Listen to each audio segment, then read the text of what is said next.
بسم اللہ الرحمن الرحیم۔ السلام علیکم دوستو، دنیا بھر کی خبروں میں آج آپ سنیں گے، لیکن اس سے پہلے اگر ہو سکے تو لائک، سبسکرائب اور بیل آئیکن کا بٹن ضرور دبا لیں۔ شکریہ۔ معاہدے کے بغیر کابل ایئرپورٹ کی ذمہ داری نہیں اٹھائیں گے، قطر۔ قندھار میں شہریوں کا طالبان کے خلاف احتجاج۔ بھارت میں ایک اور مسلم نوجوان کو مار دیا گیا۔ چائنا کا طالبان حکومت کے لیے $1.5 کروڑ امداد کا اعلان۔ ہمارے پاس آٹے کا ایک تھیلا یا کھانا پکانے کا تیل تک نہیں، افغان پیپل۔ دنیا بھر میں مائکرو چپ کا قحط آنے والا ہے۔ بہت زیادہ فرصت بھی صحت کے لیے نقصان دہ ہے، ایک تحقیق۔ تو آئیے چلتے ہیں اب خبروں کی تفصیل کی جانب۔ قطر نے خبردار کیا ہے کہ کابل ایئرپورٹ کے آپریشن سے متعلق واضح معاہدوں کے بغیر وہ ایئرپورٹ کی ذمہ داری نہیں اٹھائیں گے۔ ہمیں یقین دہانی کرنے کی ضرورت ہے کہ ہر چیز واضح طور پر طے کی جائے۔ اگر یہ تمام معاملات طے نہ پائے تو ہم کابل ایئرپورٹ کی ذمہ داری نہیں اٹھا سکیں گے۔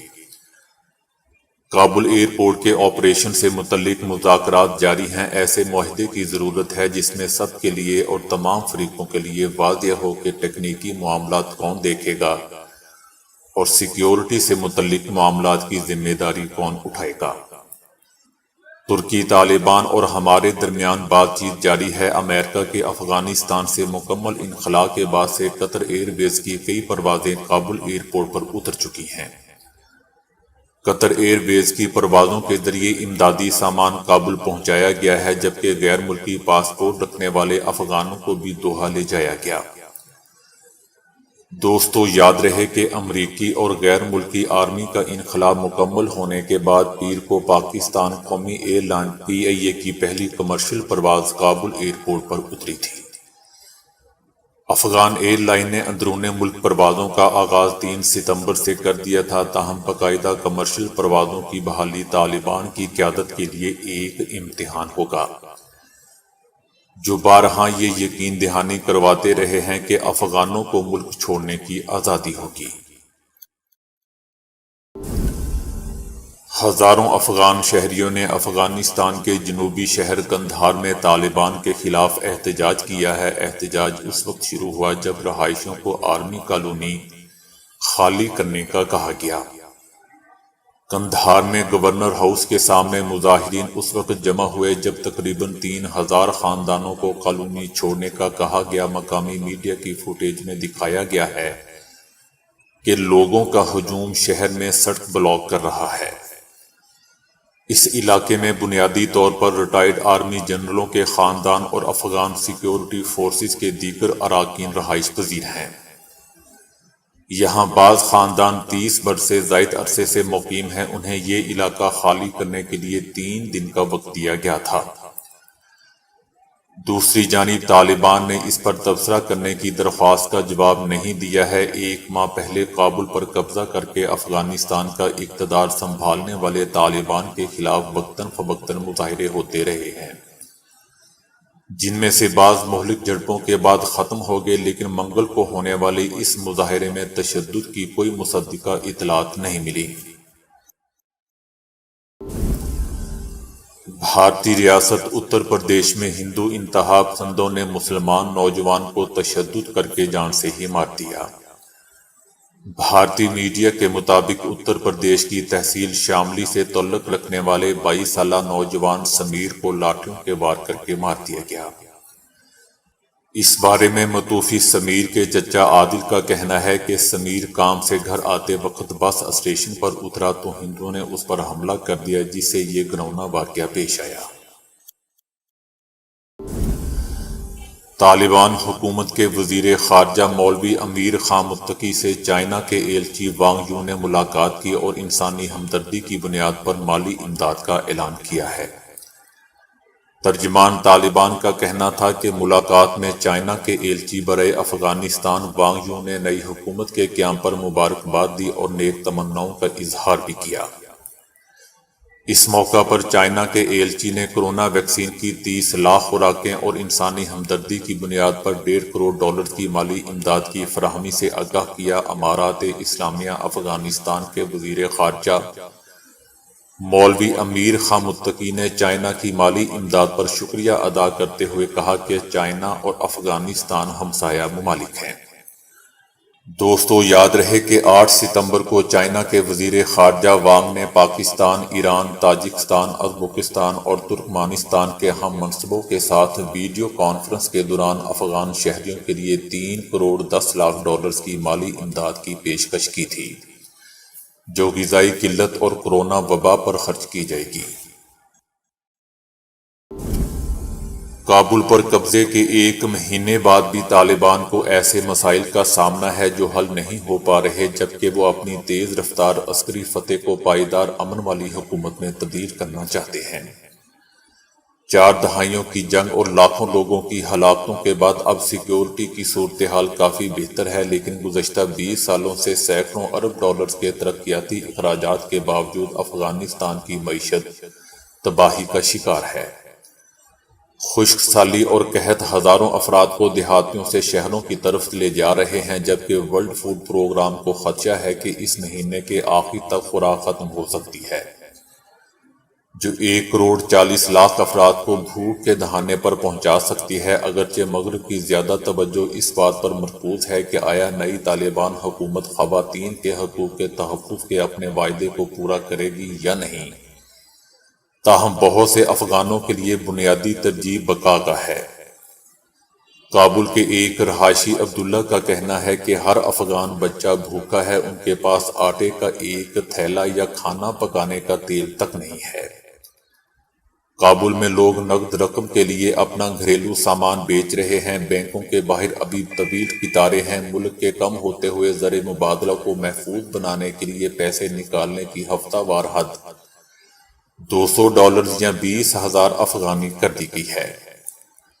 ایسے بازار جہاں لوگ نقدی کے لیے گھریلو سامان بیچتے ہیں پورے کابل میں پھیل گئے ہیں۔ حالانکہ خریداروں کی کمی ہے، اربوں ڈالرز کی غیر ملکی امداد کے باوجود افغانستان کی معیشت مشکل کا شکار تھی، جو آبادی میں مسلسل اضافے کے ساتھ ترقی کو برقرار رکھنے میں ناکام رہی۔ ملازمتیں کم ہیں اور بہت سے سرکاری ملازمین کم از کم جولائی سے تنخواہ سے محروم ہیں۔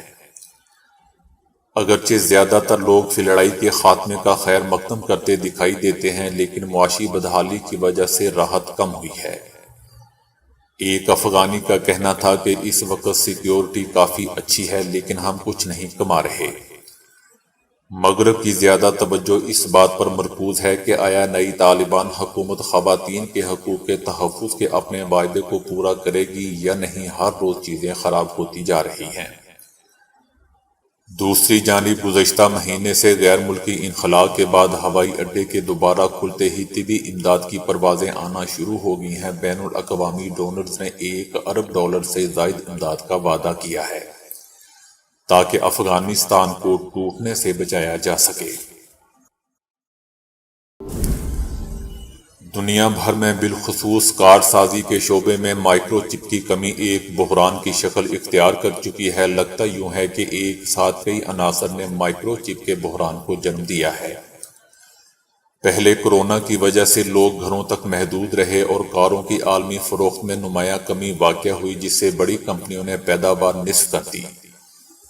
اسی لحاظ سے متعلقہ چپ ساز کمپنیوں نے اپنی پیداوار کم کر دی۔ تاہم کئی ممالک میں حالات بہتر ہونے کے بعد گاڑیوں کی فروخت میں اضافہ ہوا تو اب چپ کی کمی شدت سے محسوس ہو رہی ہے۔ یاد رہے دوستوں کہ کاروں، بسوں اور دیگر سواریوں کے برقی نظام، سینسر اور دیگر اہم امور کے لیے برقی چپ لگائی جاتی ہے۔ مائکرو چپ ہی کی بدولت جدید کاروں کے بریک کام کرتے ہیں اور سٹیئرنگ گھومتے ہیں۔ بحران کی ایک اور وجہ ایشیا کی ترجیحی خریداری بھی ہے، یعنی کورونا لاک ڈاؤن میں لیپ ٹاپ، کیمروں، ٹیبلٹ کی فروخت کئی گنا بڑھی ہے۔ والدین کو بچے کے آن لائن کلاسوں کے لیے لیپ ٹاپ درکار تھے تو گھر والوں کو دور دراز عزیزوں سے بات کرنے کے لیے ٹیبلٹ خریدنا پڑے۔ یوں چپ ساز اداروں نے آٹو انڈسٹری پر توجہ کم کر کے گھریلو مصنوعات سازی پر منتقل ہوگی، یہاں تک کہ پاکستان میں بھی لیپ ٹاپ اور ٹیبلٹ کی قیمتوں میں نمایاں اضافہ دیکھا گیا۔ اب یہ حال ہے کہ ایک بڑی کارساز کمپنی نے تائیوان کی چپ ساز کمپنی سے کہا ہے کہ وہ فوری طور پر ان کی پیداوار بڑھائیں ورنہ ان کی کمپنی دم توڑ دے گی۔ دوستو، یاد رہے کہ دنیا کی 80% مائکرو چپ تائیوانی کمپنیاں بناتی ہیں اور اس میں پانی کی بڑی مقدار درکار ہوتی ہے۔ تائیوانی چپ ساز کمپنیوں کی تنظیم TSMC کے مطابق ملک کے درجن چپ ساز ادارے ایک روز میں 1.5 لاکھ ٹن پانی استعمال کرتے ہیں، لیکن تائیوان میں ایک عرصے تک خشک سالی کا راج رہا ہے، جس سے چپ سازی پر بھی فرق پڑا ہے۔ اس وقت مائکرو چپ کا بحران ہمہ وقت بڑھ رہا ہے۔ ماہرین اس دور کو مائکرو چپ کا عالمی قحط قرار دے رہے ہیں، جو اگلے برس مزید شدید ہو جائے گا، اور تمام الیکٹرانکس کی پرائز بڑھنے کے شدید خطرات ہیں۔ امریکی ماہرین نے دریافت کیا ہے کہ ہر وقت شدید مصروفیت کی طرح بہت زیادہ فراغت بھی صحت کے لیے نقصان دہ ہوتی ہے، جس کا نتیجہ اعصاب پر مسلسل دباؤ کی صورت میں ظاہر ہوتا ہے۔ یہ تحقیق journal of personality and social psychology کے تازہ شمارے میں شائع ہوئی ہے، جس کی مرکزی مصنفہ مریسا شریف ہیں۔ آرٹیکل میں بتایا گیا ہے کہ روزانہ کئی گھنٹے فارغ رہنے والوں میں اپنے فضول اور ناکارہ ہونے کا احساس جنم لیتا ہے، جو وقت گزرنے کے ساتھ ساتھ شدید تر ہو کر ذہنی اور جسمانی کے مختلف مسائل کی وجہ بنتا ہے۔ اس تحقیق میں ملازمت پیشہ اور کاروباری امریکیوں پر کیے گئے مختلف مطالعات سے جمع کی گئی معلومات کا جائزہ لیا گیا، جس میں 21,736 امریکیوں میں مصروفیت اور فراغت کے بارے میں معلومات حاصل کی گئی تھی۔ تجربات کا مقصد یہ جاننا تھا کہ روزانہ 15 منٹ، 3.5 گھنٹے اور 7 گھنٹے فارغ رہنے والوں کی ذہنی اور جسمانی صحت پر کیا اثرات مرتب ہوتے ہیں۔ یہ بات سامنے آئی ہے کہ جن افراد کے پاس عموماً بہت کم فرصت ہوتی ہے، وہ شدید اعصابی تناؤ میں مبتلا رہتے ہیں، جس کا اثر ان کی صحت پر پڑتا ہے۔ لیکن حیرت انگیز طور پر روزانہ بہت زیادہ فارغ رہنے والے بھی اسی کیفیت کا شکار تھے۔ ان کا کہنا تھا کہ طویل عرصے تک روزانہ فراغت کی وجہ سے وہ خود کو بیکار محسوس کرنے لگے تھے۔ مسلسل اسی کیفیت میں رہنے کی وجہ سے ان لوگوں میں اعصابی تناؤ زیادہ ہوا اور ان کی صحت بھی خراب رہنے لگی۔ البتہ وہ لوگ جنہوں نے اپنا فارغ وقت مختلف مشاغل اور ورزش وغیرہ میں صرف کیا، انہیں یہ شکایت نہیں ہوئی۔ یہ تحقیق ثابت کرتی ہے کہ صرف بہت زیادہ مصروفیت ہی نہیں، بلکہ حد سے زیادہ فراغت بھی انسان کے جسم اور دماغ کے لیے نقصان دہ ہوتی ہے۔ اگرچہ اس کے اثر انداز ہونے کا طریقہ کار شدید مصروفیت کے مقابلے میں ضرور مختلف ہوتا ہے، لیکن عملی طور پر نتیجہ وہی ہوتا ہے۔ لہذا بہتر یہی ہے کہ اگر ہمارے پاس بہت زیادہ فارغ وقت ہو، تب بھی ہم اسے مسلسل آرام اور فضولیات میں ضائع نہ کریں، بلکہ اچھی اور مثبت سرگرمیوں میں صرف کریں۔ تو دوستو، ابھی کے لیے اتنا ہی۔ ویڈیو کو لائک اور شیئر کرنے کا بہت بہت شکریہ۔